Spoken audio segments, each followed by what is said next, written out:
அது விசிகாவுடைய துணை பொதுச் செயலாளர். அவர் வந்துட்டு என்ன சொல்கிறார் அப்படின்னா, ரொம்ப அழகாக வந்துட்டு விசிகாவுடைய துணை இல்லாமல் டிஎம்கே வந்து ஜெயிக்கவே முடியாதுங்கிற மாதிரியான ஒரு ஸ்டேட்மெண்ட்டை சொல்கிறாரு. தமிழ்நாட்டில் இருக்கக்கூடிய அரசியல் கட்சிகளிலே பெரிய அரசியல் கட்சிகள் என்று கருதப்படுகிற திமுக, அதிமுக அல்லாத அரசியல் கட்சிகள் தான் சாமானிய மக்களினுடைய போராட்ட களத்தில் வந்து முதன்மை வகிக்கிறார். விடுதலை சிறுத்தைகள் கலந்து கொள்ளாத ஏதாவது ஒரு போராட்டம் இருக்கிறதா என்று கேட்டால், தமிழ்நாட்டினுடைய நலன் சார்ந்த எல்லா போராட்டங்களிலுமே விடுதலை சிறுத்தைகள் முதன்மை வகிக்கிறார். அவர்களுக்கு ஒரு அதிருப்தி இருக்கிறது. ஆனாலும் தத்துவார்த்தமாக, கருத்தியலாக மதச்சார்பின்மையை காக்கக்கூடிய போராட்டத்திலே, சனாதன எதிர்ப்பிலே, பாஜகவினுடைய மதவெறி எதிர்ப்பிலே ஒரு முக்கியமான சக்தியாக இருக்கிற காரணத்தினால தொகுதிகளை விடவும் வெற்றி வாய்ப்பை விடவும் நமக்கு வந்து கொள்கை முக்கியம் என்கிற அடிப்படையில் கூட்டணியிலே தொடர்ந்தார்கள். திமுக மீது பகை பாராட்டுகிற இடத்துல எல்லாம் ஆதவ அர்ஜுன் வந்து இருக்கிறார் சொல்ல முடியும். ஆனால் உண்மை என்னன்னா, அவர் என்ன கேட்கிறாருன்னா, 4 ஆண்டுகளுக்கு முன்பு திரைத்துறையிலே இருந்த ஒருவரை துணை முதலமைச்சராக நீங்கள் முன்னிலைப்படுத்துவீர்கள் என்றால், 30 ஆண்டு காலமாக அரசியலிலே தொடர்ந்து வந்து முழங்கி வருகிற போராட்ட களங்களிலே இருக்கிற திருமாவளவன் ஏன் துணை முதல்வர் ஆகக்கூடாது? ஏன் வந்து திருமாவளவன் ஒரு முதன்மையான இடத்திற்கு வரக்கூடாது? அவருக்கு அந்த தகுதி இல்லையா?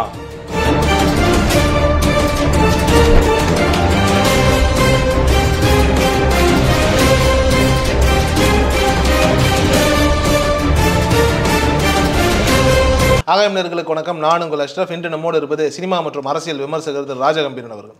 சார் வணக்கம் சார். வணக்கம். அது விசிகாவுடைய துணை பொதுச் செயலாளர். அவர் வந்துட்டு என்ன சொல்கிறார் அப்படின்னா, ரொம்ப அழகாக வந்துட்டு விசிகாவுடைய துணை இல்லாமல் டிஎம்கே வந்து ஜெயிக்கவே முடியாதுங்கிற மாதிரியான ஒரு ஸ்டேட்மெண்ட்டை சொல்கிறாரு. தெரியும் நமக்கு ஆதவ அர்ஜுனா வந்துட்டு என்னென்ன பின்னணியிலேருந்து வந்திருக்காரு அப்படின்னு. ஆனால் இருந்தாலும் அவர் இப்படிப்பட்ட ஒரு ஸ்டேட்மெண்ட்டை உதிர்வதற்கான காரணங்கள்னால் என்ன பார்க்குறது?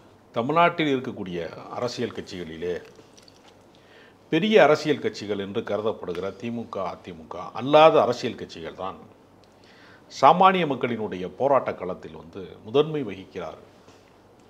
விடுதலை சிறுத்தைகள் கலந்து கொள்ளாத ஏதாவது ஒரு போராட்டம் இருக்கிறதா என்று கேட்டால், தமிழ்நாட்டினுடைய நலன் சார்ந்த எல்லா போராட்டங்களிலுமே விடுதலை சிறுத்தைகள் முதன்மை வகிக்கிறார்.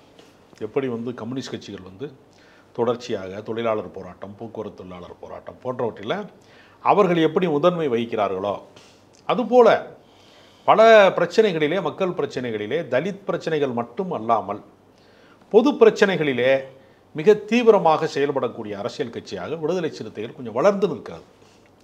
திமுக, அதிமுகவுக்கு அடுத்த நிலையிலே மிகப்பெரிய பிரம்மாண்டமான கூட்டத்தை, மாநாட்டை உருவாக்குவதில் வந்து மிகப்பெரிய அளவில் வந்து அலை அலையாக மக்கள் கூட்டம், கடல் அலை போல வருகிற கூட்டத்தை வந்து மாநாட்டின் வழியாக திரட்டக்கூடிய சக்தி வந்து விடுதலை சிறுத்தைகளுக்கு இருக்கிறது. இப்படிப்பட்ட ஒரு அரசியல் கட்சி ஒரு மிகப்பெரிய மாநாட்டை எல்லாம் நடத்தியதற்கு பின்பு சந்தித்த நாடாளுமன்ற தேர்தலிலே எங்களுக்கு கூடுதல் தொகுதி ஒதுக்க வேண்டும் என்று திமுகவிடத்திலே கோரிக்கை வைக்கிறார்கள். 5 தொகுதி வரைக்குமான கோரிக்கையை முன்வைக்கிறார்கள். ஒரு 3 தொகுதியாவது கிடைக்கும் என்று நம்புகிறார்கள். ஆனால் மறுபடியும் அதே விழுப்புரம், அதே சிதம்பரம் எதிர்க்கட்சிகள் கூட அதை கிண்டலாக விழுப்புரம் சிதம்பரம் கட்சி தான் விசிக என்று சொன்னார்கள். இந்த 2 தொகுதிக்கு மேலாக ஒரு தொகுதியை கூட பெற முடியவில்லை. அது பொது தொகுதி வேற கேட்டாங்க. அதை வந்து கூட்டணி அனுமதிக்கலை. திமுகவினுடைய தலைமையிலான கூட்டணி அனுமதிக்கலை. அவர்களுக்கு ஒரு அதிருப்தி இருக்கிறது. ஆனாலும் தத்துவார்த்தமாக, கருத்தியலாக மதச்சார்பின்மையை காக்கக்கூடிய போராட்டத்திலே, சனாதன எதிர்ப்பிலே, பாஜகவினுடைய மதவெறி எதிர்ப்பிலே ஒரு முக்கியமான சக்தியாக இருக்கிற காரணத்தினால தொகுதிகளை விடவும் வெற்றி வாய்ப்பை விடவும் நமக்கு வந்து கொள்கை முக்கியம் என்கிற அடிப்படையிலே கூட்டணியிலே தொடர்ந்தார்கள். அதே போல கடந்த சட்டமன்ற தேர்தலிலே கூட 6 தொகுதி தான் வழங்கினார்கள். ஏற்கனவே கலைஞர் காலத்திலே கூட 10 தொகுதிகள் வழங்கப்பட்டிருக்கிறது. கம்யூனிஸ்ட் கட்சிகளுக்கு, விடுதலை சிறுத்தைகளுக்கெல்லாம் தலா 10 தொகுதிகள் வழங்குவாங்க. அதை குறைத்து வந்து 6 தொகுதிகளாக மாற்றினார்கள். இதெல்லாம் அவர்களுக்கு உள்ளே வந்து நம்மளுடைய கட்சியினுடைய அங்கீகாரத்தை, கட்சியினுடைய வளர்ச்சியை இதெல்லாம் பாதிக்கிறது என்கிற ஒரு மனநிலை வந்து விடுதலை சிறுத்தைகள் கட்சியினுடைய உள்ளரங்கிலே விவாதிக்கப்படுகிறது. அதை வந்து அந்த விவாதத்தை வந்து பொதுவெளிக்கு கொண்டு வருகிற போது நாம் எதிர்காலத்திலே வந்து அதிகாரத்திலே பங்கு கேட்க வேண்டும், அமைச்சரவையிலே பங்கு கேட்க வேண்டும் என்கிற நிலைப்பாட்டை அவர்கள் பொதுவெளியில் இருக்கிற போது அது ஏதோ கூட்டணிக்குள் சலசலப்பா என்கிற ஒரு கருத்துக்குள் வந்து நிற்கிறது. இப்போ நான் என்ன சொல்கிறேன்னா, இப்போ வந்து சிதம்பரத்தில் வந்து திருமாவளவன் நிற்கிறாரு, விழுப்புரத்தில் வந்து விசிகாவினுடைய ஒரு பொதுச் செயலாளர் வந்து வேட்பாளர் நிற்கிறார் அப்படின்னா, அந்த 2 தொகுதிகளை கழித்து விட்டு அங்கும் சரி மற்ற எல்லா இடத்துலையுமே எல்லா தலித்துக்களுக்குமான வாக்கு வங்கியை மற்ற தொகுதிகளில் வந்து திமுக பெறுகிறதா இல்லையா? நிச்சயமா பெறுகிறது. இப்போ வந்து சிறுபான்மை சமூகத்திற்கான ஒரு அரசியலில் இப்போ நாடாளுமன்ற தொகுதி வந்து மனிதநேய மக்கள் கட்சி வந்து கேட்டாங்க, கொடுக்கல. ஏற்கனவே பாரம்பரியமாக இருக்கக்கூடிய முஸ்லீம் லீக்குக்கு ஒரே ஒரு தொகுதி கொடுத்தாங்க, இப்போ இவங்களுக்கு கொடுக்கல. இப்போ இவர்களுக்கு மனக்குமுறல் இருக்கிறதானா? நிச்சயமாக இருக்கிறது. மனிதநேய மக்கள் கட்சி வந்து நாடாளுமன்றத்திற்கு செல்ல வேண்டும், தங்கள் பிரதிநிதியாக அந்த கட்சியினுடைய தலைவரோ அல்லது அங்கே இருக்கக்கூடிய ஒரு முக்கியமான 2ஆம் கட்ட தலைவர்கள் ஒருவரோ நாடாளுமன்ற உறுப்பினராக செல்ல வேண்டும் என்கிற விருப்பம் அவர்களுக்கு இருக்கிறது. ஆனால் அது நிறைவேற்றப்படக்கூடிய சாத்தியத்தில் இருக்கிறதானா அவங்க அதற்கான அனுமதி தரலை. இதே போன்ற ஒரு நிலை வந்து கூட்டணி கட்சிகளுக்குள்ளே இருக்கிறது. அதனால் அப்படி கேட்பது தவறு என்று நம்ம சொல்ல முடியாது. இது வந்து ஒரு பகை முரணாக பார்க்க வேண்டிய அவசியம் இல்லை. விசிகாவும் திமுகவும் பிரிந்து விட்டது என்கிற அர்த்தத்தில் பார்க்க வேண்டிய அவசியம் இல்லை. அவர்கள் உள்ளுக்குள் இருந்தே ஒரு கலக குரலை எழுப்புகிறார்கள் அல்லது ஒரு உரிமைக்கான ஒரு போராட்டத்தை வந்து நடத்துகிறார்கள். அவர்களுக்கான உரிமையை அவர்கள் கேட்பதற்கு ஜனநாயகத்தில் அவங்களுக்கு வந்து ரைட்ஸ் இருக்குது அப்படின்னு நான் நினைக்கிறேன். இல்லை, ஜனநாயகத்துக்குள்ள வந்துட்டு ரைட்ஸ் இருந்தால் கூட அரசியல் ரீதியாக நம்ம பார்க்கும்போது சில இடங்களில் வந்துட்டு சில சலசலப்புகள் எழுப்பப்படுறதுக்கான காரணமே வந்துட்டு பிரிவுக்கான ஆரம்பமாக தான் பார்க்கப்படுது. ஸோ அப்படின்னு இருக்கும்போது வந்துட்டு திருமாவளவன் அவர்களே வந்துட்டு ஆதவ அர்ஜுனா வச்சு இந்த மாதிரிலாம் பேசுங்கன்னு சொல்லக்கூடிய ஒரு நிலை இருக்கலாம்ல. ஏன்னா ராசா அவர்கள் சொல்கிறாரு, இல்லை இந்த கருத்தை வந்துட்டு திருமாவளவனே ஏற்றுக்க மாட்டார் அப்படின்னு. ஆனால் திருமாவளவனுடைய அனுமதி இல்லாமையா வந்துட்டு ஒரு துணை பொதுச் செயலாளர் வந்துட்டு இப்படி ஒரு ஸ்டேட்மெண்ட்டை கொடுப்பார்? ஒரு துணை பொதுச் செயலாளர் வந்து ஆட்சியில் பங்கு வேண்டும், அதிகாரத்தில் பங்கு வேண்டும், ஏன் திருமாவளவன் துணை முதலமைச்சர் ஆகக்கூடாது என்று கேட்கிறார். இன்னொரு துணை பொதுச் செயலாளராக இருக்கக்கூடிய வன்னியரசு போன்றவர்களோ அல்லது பொதுச் செயலாளராக இருக்கக்கூடிய ரவிக்குமார் போன்றவர்களோ அதற்கு மாற்று கருத்தை முன்வைக்கிறாங்க. ஆனால் சிந்தனை செல்வன் என்று சொல்லக்கூடிய சட்டமன்ற உறுப்பினர் மற்றும் சட்டமன்ற உறுப்பினர்களுக்கான அந்த விசிகாவினுடைய குழுவினுடைய தலைவராக இருக்கிறவர் அவர் சொல்கிறாரு, ஒரு முட்டைக்குள்ளே வந்து கோழி இருக்குது, ஓட்டை உடைக்காமல் எப்படிங்க கோழி வெளியே வரும், கோழி குஞ்சு எப்படி வெளியே வரும், ஓட்டை உடைக்க வேண்டிய நேரம் வந்து விட்டதுன்னு சொல்கிறார். அப்போ இது வந்து வெறும் ஆதவ அர்ஜுனாவுடைய தனிப்பட்ட குரல்னு சொல்லவே முடியாது. ஆதவ அர்ஜுனாவினுடைய குரல் வழியாக திருமாவளவின் குரலோ அல்லது விசிகாவினுடைய கோரிக்கை குரலோ தான் அது கேட்கிறது. நீங்கள் பெரிய பெரிய திருவிழாக்களில் அல்லது பல கல்லூரி நிகழ்ச்சிகளில் பல குரல் மன்னன்னு ஒருத்தனை கேட்டிருப்பீங்க. ஒரே ஆள் வந்து பல நடிகர்கள் போல் பேசுவார், ஒரு பறவைகளை போல் சத்தம் போடுவார், பல சத்தங்களை எழுப்புவார். பல குரலில் அவர் பேசினாலும் அவர் ஒரே ஆள் தான், குரல் தான் வேற வேற. எதிரெதிர் கருத்துக்களை சொன்னாலும் எல்லாமே விசிகாவினுடைய கருத்தான். அதை நம்ம யாருமே இல்லைன்னு சொல்ல முடியாது. தனிநபராக ஆளாளுக்கு தோணுவதையெல்லாம் சொல்வதற்கு ஒரு அரசியல் கட்சி அனுமதிக்குமானுங்கிற ஒரு கேள்வி இருக்குது. நிச்சயமாக அனுமதிக்க மாட்டாங்க. எவ்வளவுதான் ஜனநாயக ரீதியாக ஒரு கட்சியை நடத்தினாலும் அவர்கள் அதில் வந்து 2 கருத்து இருக்கிறது. திமுகவுடைய நம் கூட்டணியை வந்து தொடரணும், 2026லையும் திமுக கூட்டணி தான் அப்படி சொல்கிறாங்க. ஆனால் இது நடைமுறை சாத்தியமா அப்படிங்கிற கேள்வி இருக்கிறது. ஏன்னா மது ஒழிப்பு மாநாடு என்று அறிவித்த தினத்திலேயே அது தமிழ்நாடு அரசுக்கு எதிரான ஒரு கோரிக்கையை தான் அது முன்வைக்கிறது. ஏனென்றால் 42,000 கோடிக்கு வந்து மது விற்பனை ஆகிறது, அதை 50,000 கோடியாக வந்து டார்கெட் பண்ணக்கூடிய ஒரு நடைமுறை சூழலும் இருக்கிறது. நம்ம வந்து அரசினுடைய நன்மைகளை நலத்திட்டங்களை எப்படி நம்ம வரவேற்கிறோமோ பாராட்டுகிறோமோ அதுபோல் அரசினுடைய தவறுகளை சுட்டி காட்டுவது என்கிற இடம் வருகிற போது நம்ம அந்த உண்மைகளை பேசித்தான் ஆக வேண்டும். அந்த அடிப்படையில் அவங்க ஒரு மது ஒழிப்பு மாநாட்டை வந்து ஒரு கூட்டணி கட்சியாக இருந்தாலும் அந்த குற்றத்தை களைவதற்கு அது போன்ற தவறுகள் தொடராமல் இருப்பதற்கு தமிழ்நாட்டில் வந்து குடிப்பழக்கம் உடையவர்களுடைய எண்ணிக்கை கூடிக்கொண்டே போகிறது, ரொம்ப அதிகமாகிவிட்டது. போதைப் பொருட்களினுடைய நடமாட்டம் என்பது பள்ளி மாணவர்கள் கைகளுக்குள் வந்து விட்டது. பல இடங்களில் இளைஞர்கள் வந்து எளிதாக இது போன்ற பழக்க வழக்கங்களுக்கு வந்து ஆட்படுகிறார்கள். என்கிற குற்றச்சாட்டு வந்து ஒரு சமூகத்தினுடைய ஒரு பொறுப்பு மிக்க ஒரு தலைவனாக இருக்கிறவர் வந்து அதை வந்து முன்மொழிந்து ஒரு மாநாட்டை நடத்துகிறார். அப்போ அவருடைய கோரிக்கையை நிறைவேற்ற வேண்டிய இடத்துல தான் திமுக இருக்கிறது.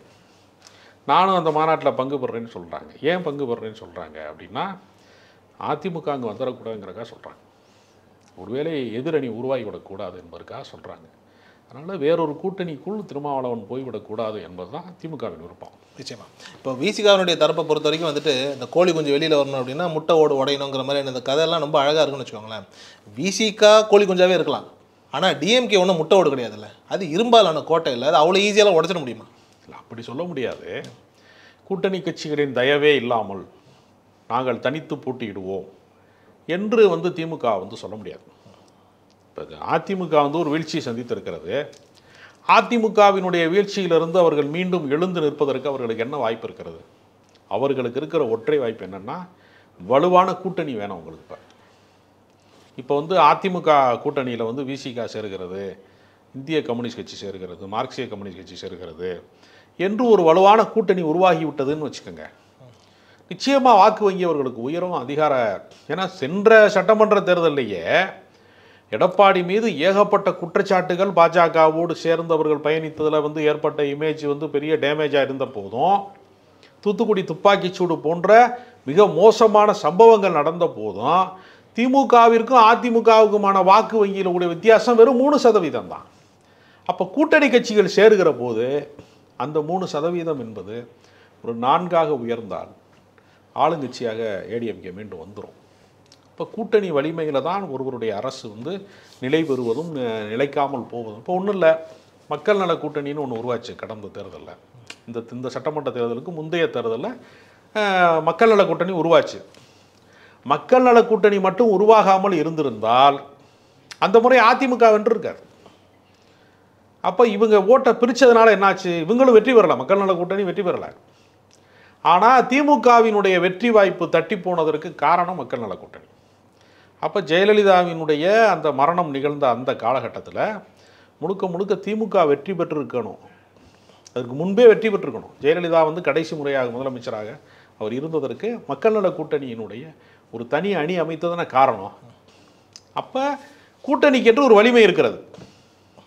எனவே அவங்க என்ன செய்கிறாங்கன்னா, எங்களை வைத்து கொண்டு தான் உங்களுக்கு ஆட்சி நடத்த முடியும் என்றால், எங்களுடைய வாக்கு வங்கியின் வழியாகத்தான் நீங்கள் வலிமை பெறுகிறீர்கள் என்றால், ஏன் வந்து நீங்கள் அதிகாரத்தை குவித்து வைத்திருக்கிறீர்கள்? ஒரு ஒற்றை கட்சி ஆட்சி செய்கிறது, கூட்டணி கட்சிகளுக்கு ஒரு பங்களிப்பாக ஒரு அமைச்சரவையில் இடம் கொடுத்தால் என்ன, கூடுதல் தொகுதிகள் வழங்கினால் என்ன என்று கேட்பதற்கான உரிமை அவர்களுக்கு இருக்கிறது. நிச்சயமாக அதைத்தான் திருமாவளவன் கேட்டிருக்கிறார். அதற்கான ஒரு சூழல் கனியுமா என்பதை காலம்தான் பதில் சொல்லலாம். இதில் நீங்கள் வந்துட்டு இந்த மக்கள் நல கூட்டணி பற்றி சொன்னீங்க இல்லையா? அப்போ மக்கள் நல கூட்டணி உருவாவதற்கு மிக முக்கியமான காரணமாக திருமாவளவன் அவர்கள் பார்க்கப்பட்டார்.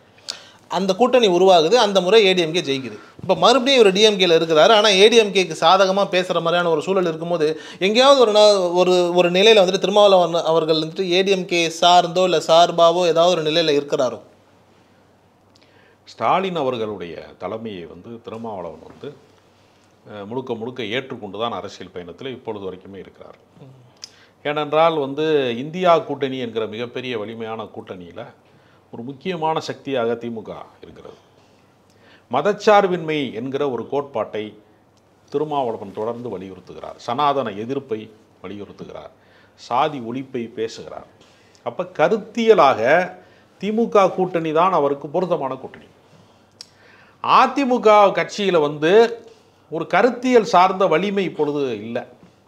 ஏன்னா பல குரல், அதாவது எப்படின்னா அந்த கட்சி வந்து ஏறத்தாழ கொள்கையினுடைய வழித்தடத்தில் இருந்து கொஞ்சம் விலகி விட்டது. ஒரு நீர்த்து போன இயக்கமாக அது மாறிவிட்டது.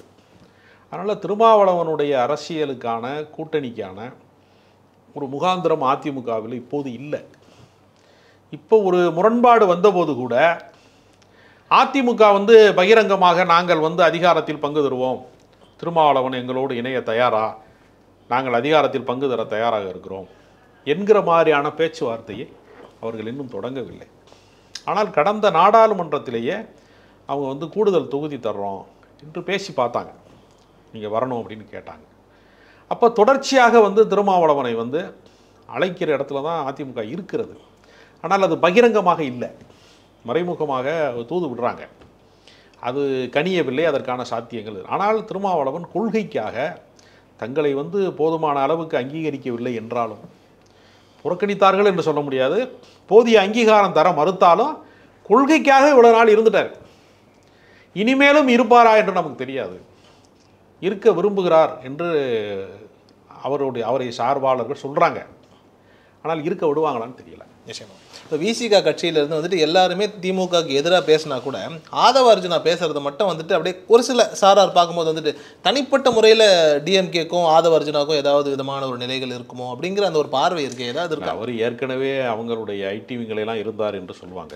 திமுகவினுடைய சார்பு நிலையில் இருந்தார் வந்தாருமாங்க. அதனால் திமுக மீது பகை பாராட்டுகிற இடத்துல எல்லாம் ஆதவ அர்ஜுன் இருக்கிறாருன்னு சொல்ல முடியாது. ஆனால் உண்மை என்னன்னா, அவர் என்ன கேட்குறாருன்னா, 4 ஆண்டுகளுக்கு முன்பு திரைத்துறையிலே இருந்த ஒருவரை துணை முதலமைச்சராக நீங்கள் முன்னிலைப்படுத்துவீர்கள் என்றால் 30 ஆண்டு காலமாக அரசியலிலே தொடர்ந்து முழங்கி வருகிற போராட்ட களங்களிலே இருக்கிற திருமாவளவன் ஏன் துணை முதல்வர் ஆகக்கூடாது? ஏன் திருமாவளவன் ஒரு முதன்மையான இடத்திற்கு வரக்கூடாது? அவருக்கு அந்த தகுதி இல்லையா என்கிற ஒரு கருத்தை ஒரு ஒப்பீட்டு அளவிலே கேட்டுவிட்டார். அப்போ உதயநிதியோடு திருமாவளவனை ஒப்பிடுவது என்கிற ஒரு இடத்துல அது ஒரு பெரிய அரசியல் கட்சியோடு அதற்கு நிகரான ஒரு சூழல் இன்னும் சேராத ஒரு அரசியல் கட்சியினுடைய தலைவரை ஒப்பிடுவது என்கிற ஒரு இடத்துல அது ஒரு சிறிய சலசலப்பை உருவாக்கியிருக்காரு. அதில் குறிப்பாக உதயநிதியை அவர் சொல்லும் போதே சின்ன ஒரு காழ்ப்புணர்ச்சி இருக்கிற மாதிரியான ஒரு உணர்வு நமக்கு வருது இல்லையா? காழ்ப்புணர்ச்சி இல்லை, அது ஒரு கருத்து இல்லை. அந்த கருத்தில் காழ்ப்புணர்ச்சி இருக்கே? காழ்ப்புணர்ச்சி கிடையாது. திரைத்துறையில் இருந்துன்னா இப்போ திருமாவளவனுடைய அரசியல் அனுபவத்தோடு ஒப்பிட்டால் உதயநிதியுடைய சித்தாந்த ரீதியாக கருத்தியல் ரீதியாக அவர் ஒரு வளரும் அரசியல்வாதி தான். இவருக்கு நிகரான அரசியல்வாதி கிடையாது. ஆனால் வாக்கு வங்கி தானே தீர்மானிக்கிறது. இப்போ வாக்கு வங்கின்னு வரும்போது திமுக பெரிய அரசியல் கட்சியாகவும் அதோடு ஒப்பிட முடியாத அளவிற்கு சிறிய அரசியல் கட்சியாகவும் விசிகா இருக்கிறது. அப்படிங்கிற அந்த இடத்திலிருந்து பார்க்கிற போது திருமாவளவனுக்கு எவ்வளவுதான் தலைமை பண்பு இருந்தாலும் ஆளுமை பண்பு இருந்தாலும் அவரோட பர்சன்டேஜுக்கான ஒரு பொறுப்பை தான் வழங்குவாங்க. திமுக அப்படி அல்ல. திமுக ஏறத்தாழ ஒரு 30% வாக்கு வங்கியை தன் வசம் வைத்திருக்கக்கூடிய ஒரு அரசியல் கட்சி. அப்போ விசிகாவை விடவும் அது ஒரு 3 மடங்கு பெரிய கட்சி என்கிற இடத்துல அது இருக்குது. அதனால் அவங்க இந்த ஒப்பீட்டை விரும்ப மாட்டாங்க. அதிகாரத்தில் இருப்பவர்கள் கூட்டணி கட்சிகளுக்கு ஒருவருக்கு அந்த வாய்ப்பளித்தால் மற்ற கூட்டணி கட்சிகளும் அந்த கோரிக்கையோடு வருவாங்க. அப்போ மனிதநேய மக்கள் கட்சிக்கோ, இந்திய கம்யூனிஸ்ட் கட்சிக்கோ, மார்க்சிய கம்யூனிஸ்ட் கட்சிக்கோ, அல்லது தமிழக வாழ்வுரிமை கழகம் என்று சொல்லக்கூடிய வேல்முருகன் கட்சிக்கோ எல்லாருமே அதிகாரத்தில் பங்கு கேட்பதற்கான ஒரு சூழல் உருவாயிடும். அதை திமுக விரும்புமா என்று தெரியல. சார் ரொம்ப நன்றி சார், நேரம் தான்.